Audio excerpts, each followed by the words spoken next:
I'm a man who's trying to live from his heart, and so just before I get going, I wanted to tell you as a South African that one of the men who has inspired me most passed away a few hours ago.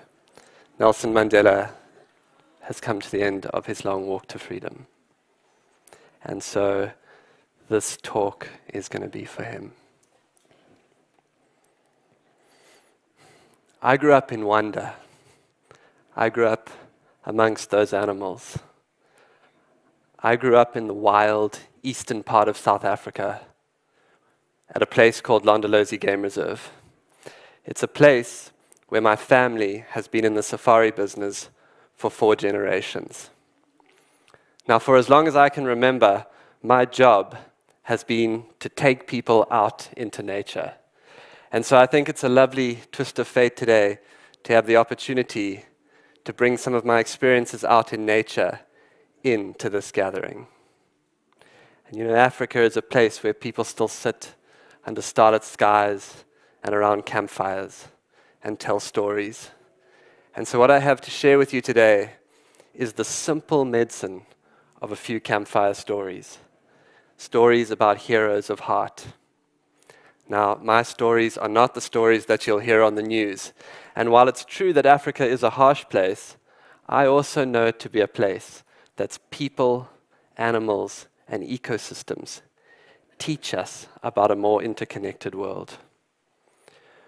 When I was 9 years old, President Mandela came to stay with my family.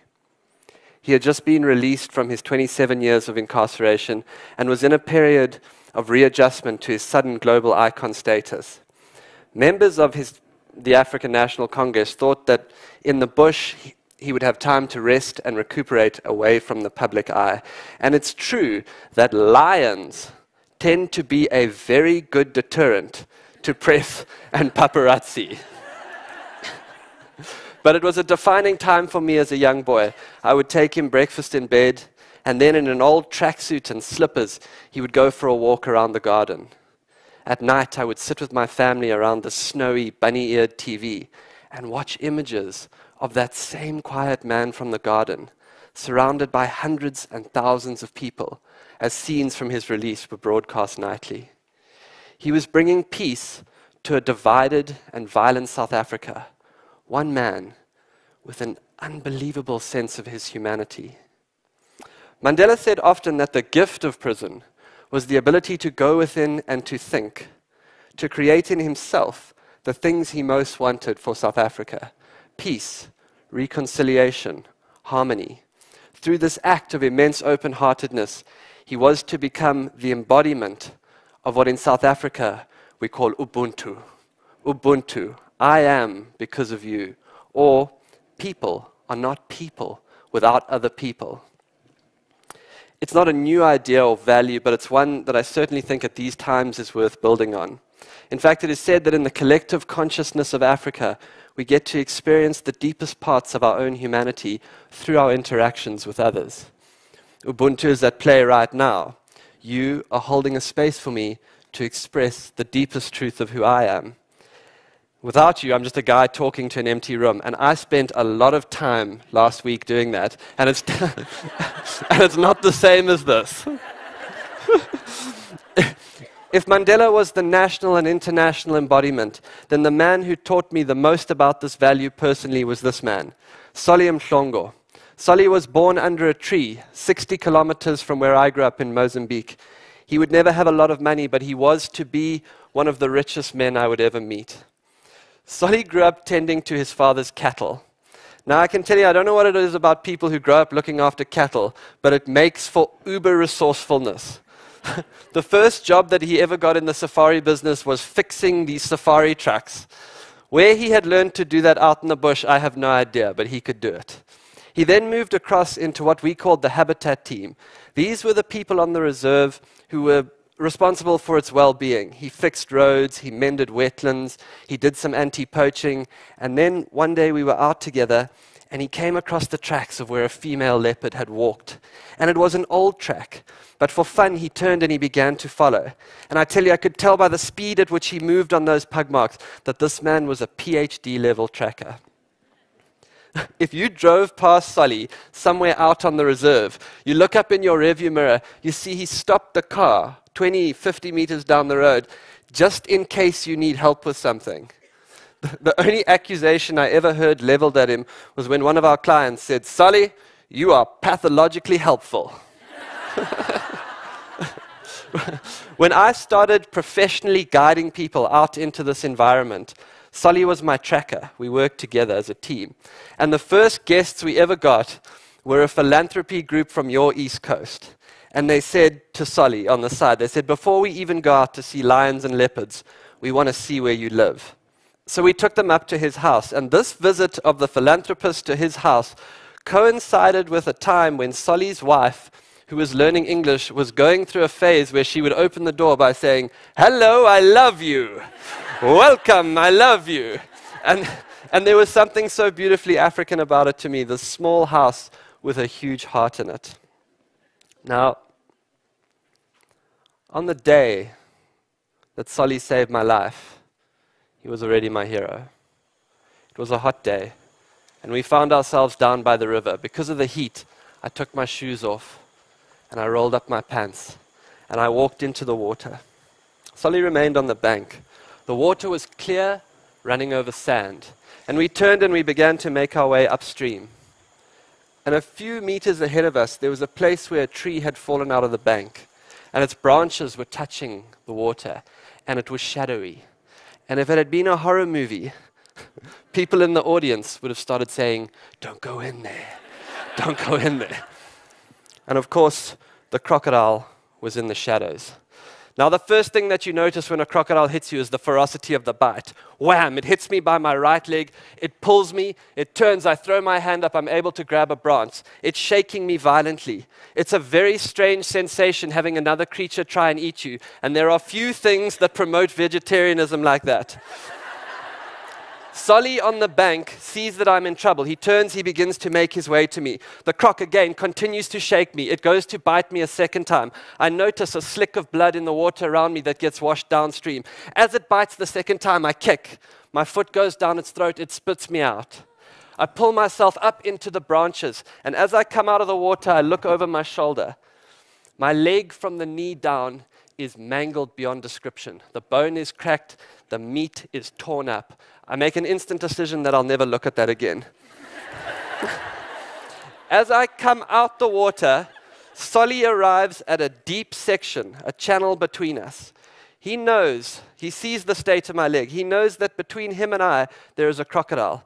And I can tell you this man doesn't slow down for 1 second. He comes straight into the channel. He wades into above his waist. He gets to me. He grabs me. I'm still in a vulnerable position. He picks me up and puts me on his shoulder. This is the other thing about Solly. He's freakishly strong. He turns. He walks me up the bank. He lays me down. He pulls his shirt off. He wraps it around my leg. Picks me up a second time. Walks me to a vehicle. And he's able to get me to medical attention. And I survive. Now,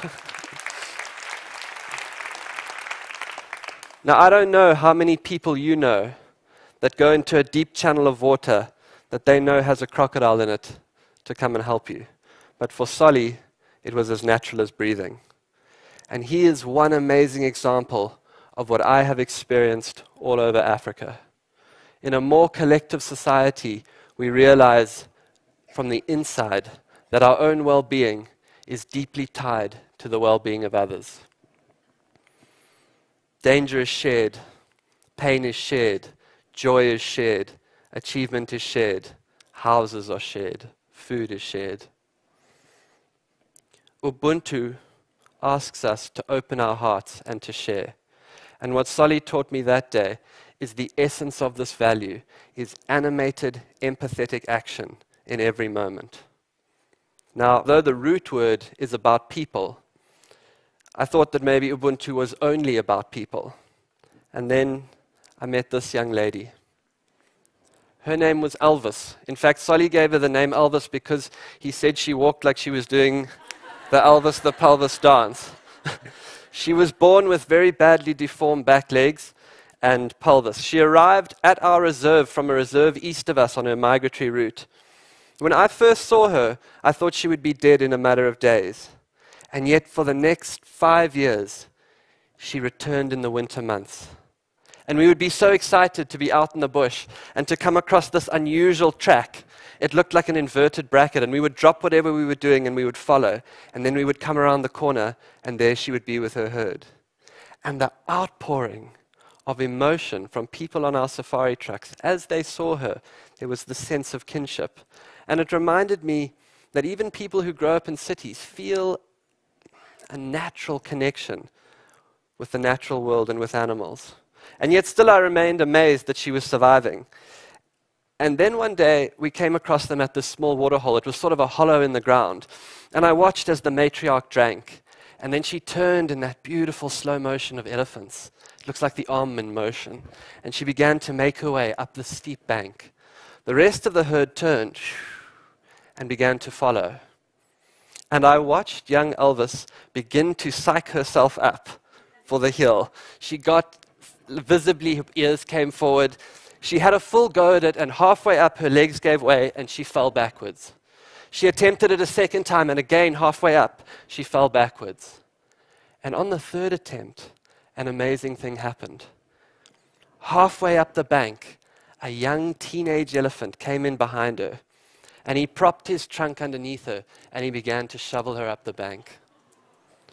And it occurred to me that the rest of the herd was in fact looking after this young elephant. The next day I watched again as the matriarch broke a branch, and she would put it in her mouth, and then she would break a second one and drop it on the ground. And a consensus developed between all of us who were guiding people in that area that that herd was in fact moving slower to accommodate that elephant.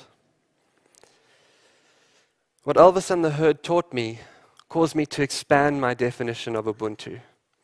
And I believe that in the Cathedral of the Wild, we get to see the most beautiful parts of ourselves reflected back at us. And it is not only through other people that we get to experience our humanity, but through all the creatures that live on this planet. If Africa has a gift to share, it's a gift of a more collective society. And while it's true that Ubuntu is an African idea, what I see is the essence of that value being invented here. Thank you.